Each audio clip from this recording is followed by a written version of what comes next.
दुनिया भर में कोरोना वायरस से संक्रमित मरीजों की संख्या 52 लाख के पार है। 3,34,000 लोगों की मौत हुई है। चीन के वुहान से शुरू हुआ वायरस सबसे ज्यादा तबाही अमेरिका में मचा चुका है। अमेरिकी राष्ट्रपति डोनाल्ड ट्रंप का कोरोना टेस्ट नेगेटिव आया है। मिशिगन में पत्रकारों से बात करते हुए राष्ट्रपति ट्रंप ने कहा कि पूरी तरह से वो स्वस्थ और सुरक्षित है। HIV पर शोध करने वाले अमेरिका के नामी वैज्ञानिक का कहना है कि कोरोना वैक्सीन जल्द नहीं आने वाली। साथ ही वैज्ञानिक विलियम हैसलटाइन ने कहा कि कोरोना वैक्सीन का इंतजार नहीं करना चाहिए क्योंकि निकट भविष्य में संभव नहीं है। स्पेन में कोरोना वायरस की वजह से रोजाना होने वाली मौतों में भारी गिरावट है। स्वास्थ्य मंत्रालय के मुताबिक गुरुवार को केवल 48 लोगों की जान गई, जो कि 16 मार्च के बाद सबसे कम है। श्रीलंका की राजधानी कोलंबो में पैसे बांटने के दौरान हुई भगदड़ में 3 लोगों की जान चली गई, जबकि 8 लोग घायल हुए। एक व्यापारी अपने गोदाम पर उन लोगों को पैसे बांट रहा था जो कोरोना वायरस महामारी के कारण मुश्किल का सामना कर रहे हैं। कोरोना वायरस के बीच फ्रांस की राजधानी पेरिस में मेडिकल स्टाफ सड़क पर उतर आए और जमकर विरोध प्रदर्शन किया। रॉबर्ट डेब्रे अस्पताल के बाहर प्रदर्शन कर रहे डॉक्टरों ने काम के हालात बेहतर करने और अपनी तनख्वाह बढ़ाने की मांग की।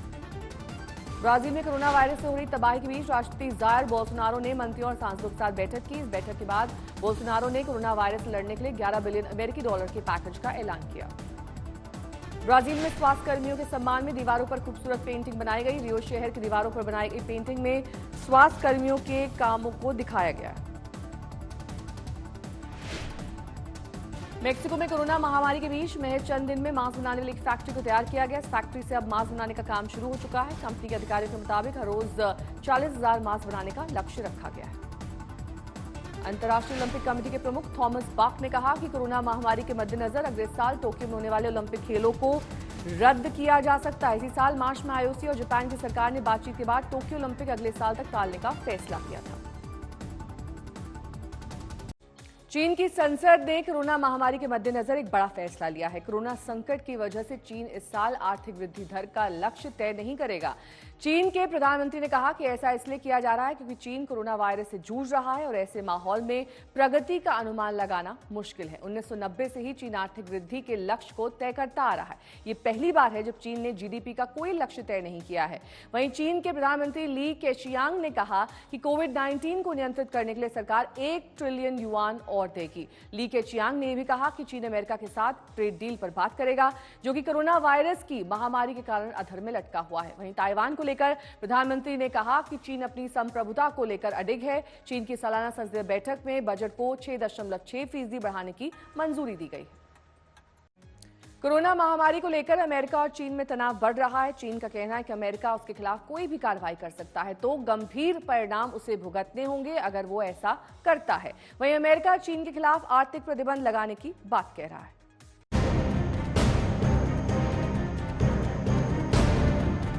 कोविड-19 महामारी को लेकर चीन और अमेरिका के बीच तनातनी बढ़ती जा रही है। राष्ट्रपति ट्रंप जहां चीन पर लगातार हमलावर हैं, वहीं चीन भी तेजी से पलटवार कर रहा है। चीन पर आर्थिक प्रतिबंध लगाए जाने के अमेरिकी संकेत के बाद चीन ने साफ किया है कि अगर अमेरिका चीन के खिलाफ कार्रवाई करता है तो गंभीर परिणाम भुगतने होंगे। चीन ने अमेरिका से साफ कहा है कि वो इस मामले में किसी भी प्रतिबंध को नहीं मानेगा। साथ ही चीन ने कहा कि वो अमेरिका की अदालतों में मुकदमे को भी ना तो मानेगा और ना ही हर्जा न देगा। महामारी के लिए चीन को दोषी ठहराने को लेकर अमेरिका में विधेयक पास होने के हालात में है। साथ ही चीन के खिलाफ अमेरिकी अदालतों में कई मुकदमे दर्ज किए गए हैं। अमेरिका शुरुआत से ही कोरोना महामारी के लिए चीन को जिम्मेदार मान रहा है। अमेरिका कोरोना के वुहान में पैदा हुआ वायरस बताता है। राष्ट्रपति ट्रंप का कहना है कि कोरोना वायरस वुहान के एक लैब से दुनिया भर में फैला। साथ ही राष्ट्रपति ट्रंप का आरोप है कि चीन ने जानबूझकर दुनिया में इस वायरस को फैलने दिया। अगर समय रहते चीन इस वायरस को रोक लेता तो दुनिया भर में आज इतने बड़े पैमाने पर तबाही नहीं होती। उधर चीन ने अमेरिका के सारे आरोपों को खारिज किया है। चीन का कहना है कि कोरोना वायरस लैब से नहीं बल्कि वुहान के मीट मार्केट से फैला। वहीं इस पर वार पलटवार के बीच चीन से अमेरिकी कंपनियों की वापसी के लिए सीनेट में बिल पास हुआ है। अमेरिकी संसद के ऊपरी सदन में पास हुए बिल में अमेरिकी कंपनियों के चीन से निकलने और अमेरिका में फैक्ट्री लगाने का प्रावधान किया गया है। इस बिल के मुताबिक कंपनियों की शिफ्टिंग का खर्चा भी अमेरिकी सरकार उठाएगी। आज तक ब्यूरो। अमेरिका में कोरोना संकट की वजह से करीब 4 करोड़ लोगों की नौकरियां चली गई हैं, जबकि 3 करोड़ 86 लाख लोगों ने बेरोजगारी भत्ते के लिए आवेदन किया है। वह अमेरिका में मौत का सिलसिला थम नहीं रहा है। कोरोना वायरस की वजह से यहां 96,000 लोगों की जान जा चुकी है। कोरोना वायरस का प्रकोप वैसे तो पूरी दुनिया झेल रही है, लेकिन इस वायरस ने सबसे ज्यादा तबाही अमेरिका में मचाई है। दुनिया के इकलौते महाशक्ति अमेरिका में कोरोना वायरस की वजह से मौत का सिलसिला थमने का नाम नहीं ले रहा है। यहाँ अब भी हर दिन करीब 1,000 लोगों की जान जा रही है। वहीं दूसरी ओर कोरोना संकट की वजह से अमेरिकी अर्थव्यवस्था का भी बुरा हाल है। कोरोना संकट की वजह से एक तरफ जहां अर्थव्यवस्था का बड़ा नुकसान हो रहा है, वहीं दूसरी ओर अमेरिका में लोगों की बड़े पैमाने पर नौकरियां भी जा रही हैं। अमेरिका में महज एक हफ्ते में ही 24 लाख से ज्यादा लोगों की नौकरियां चली गई हैं।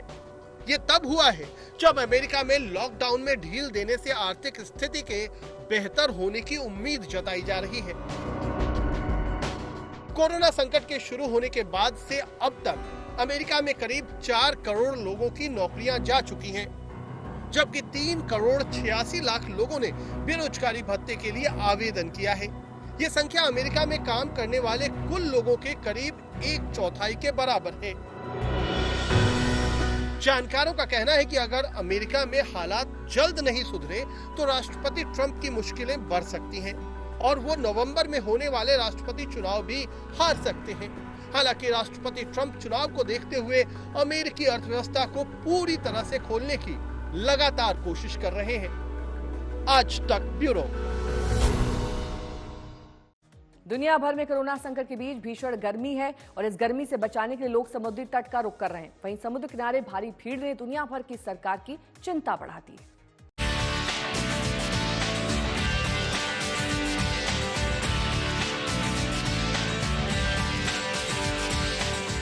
कोरोना महामारी के बीच दुनिया भर में भीषण गर्मी की शुरुआत हो गई है। अमेरिका से लेकर ब्रिटेन, फ्रांस, ग्रीस और नीदरलैंड में भयंकर गर्मी पड़ रही है और इस गर्मी से बचने के लिए लोग बड़ी संख्या में समुद्री तटों का रुख कर रहे हैं। न्यूयॉर्क से लेकर एथेंस तक के समुद्री तटों पर लोगों की बड़ी भीड़ देखी जा रही है। कई देशों में तो गर्मी इतनी ज्यादा पड़ रही है कि सरकार को लॉकडाउन में ढील देनी पड़ती है ताकि लोग घरों से बाहर निकलकर गर्मी से राहत पा सकें। ऐसे ही देशों में ग्रीस शामिल है, जहां सरकार ने लोगों को समुद्री तटों पर जाने की इजाजत दे दी है। समुद्री तटों पर ऐसे समय में लोग बड़ी तादाद में पहुंच रहे हैं, जबकि दुनिया भर में कोरोना वायरस और कोहराम जारी है। दुनिया भर की सरकारों ने लोगों से सोशल डिस्टेंसिंग का पालन करने और मास्क पहनकर बाहर निकलने को कहा है। लेकिन समुद्र किनारे पहुंचे लोग ना तो सोशल डिस्टेंसिंग का पालन करते हुए नजर आ रहे हैं और ना ही मास्क पहने हुए दिख रहे हैं। लोगों की इस लापरवाही ने दुनिया भर की सरकारों की चिंताएं बढ़ा दी हैं। वहीं समुद्री तटों पर पहुंचे लोग जमकर मस्ती करते हुए दिख रहे हैं। कोई यहाँ गर्मी से बचने के लिए समुद्र में डुबकी लगा रहा है तो कोई सर्फिंग का आनंद उठा रहा है। वहीं मॉर्निंग वॉक के लिए भी बड़ी संख्या में लोग समुद्र किनारे पहुंच रहे हैं। आज तक ब्यूरो। एक रूसी कंपनी के मुताबिक वो जल्द ही कोरोना वायरस की दवा का मास प्रोडक्शन करेगी। बायोकैट कंपनी का दावा है कि वो दवा के क्लिनिकल ट्रायल्स को पूरा करने के करीब है। जल्द ही इस दवा को रूसी स्वास्थ्य मंत्रालय से रजिस्टर कराने की प्रक्रिया भी शुरू हो जाएगी। रूस समेत पूरी दुनिया के लिए ये खुशी की बात है कि एक रूसी कंपनी ने दावा किया है कि वो कोरोना वायरस की दवा बनाने के बेहद करीब पहुंच गई है। इतना ही नहीं, बायोटेक्नोलॉजी कंपनी बायोकैट का ये भी कहना है कि वो जून तक इस दवा का मास प्रोडक्शन भी करेगी। कंपनी ने बताया कि उसने लेवलीमैब दवा को रूमेटॉइड आर्थराइटिस के लिए बनाया था, लेकिन ये कोरोना वायरस से संक्रमित लोगों के लिए काफी कारगर साबित हो रही है। कंपनी के सीईओ दिमित्री मोरोजोव तो इस दवा को अब बहुत जल्द आम लोगों तक पहुंचाने की प्रक्रिया में भी जुट गए हैं। На сегодняшний момент больше 15 центров включено в исследования. Они идут по всей стране. И вчера открыли Дагестан. В Дагестане тоже начинаем исследования. В ближайшее время документы будут собраны все данные, обработаны, и мы ждем скорейшую регистрацию. एक तरफ बायोकैड कोरोना वायरस के लिए दवा बनाने में जुटी हुई है, तो वहीं दूसरी तरफ ये कंपनी नोवोसिबिर्स्क की वेक्टर डिजीज सेंटर के साथ मिलकर कोरोना वैक्सीन भी बना रही है। हालांकि इस वैक्सीन के लिए अभी लोगों को लंबा इंतजार करना होगा, क्योंकि अभी तक इस वैक्सीन का रोगियों के समूह पर क्लिनिकल ट्रायल नहीं हो सका है। ये ट्रायल इसी साल नवंबर महीने में होगा, इसलिए वैक्सीन आने में अभी पूरा साल लग सकता है। लेकिन कंपनी का दावा है कि वो कोरोना वायरस से जंग लड़ने वाली दवा को लगभग बना चुकी है और दवा के मास प्रोडक्शन और आधिकारिक मंजूरी की प्रक्रिया में लगी हुई है। अगर ये कंपनी कोरोना वायरस दवा और वैक्सीन बनाने में कामयाब रही तो ये पूरी दुनिया के लिए इंसानी वरदान से कम नहीं होगा, क्योंकि इस खतरनाक वायरस से पूरी दुनिया जंग लड़ रही है और 51 लाख से ज्यादा लोग संक्रमित हो चुके हैं। वहीं 3,29,000 से ज्यादा लोगों की मौत हो चुकी है। आज तक ब्यूरो। स्पेन में कोरोना वायरस के चलते लॉकडाउन बढ़ाने के विरोध में लोग सड़क पर उतर आए। सैकड़ों लोगों ने अनोखे ढंग से प्रदर्शन किया। मैड्रिड में नाराज लोगों ने देश के नेशनल फ्लैग के साथ सड़क पर रैलियां निकाली और बर्तन बजाकर विरोध किया।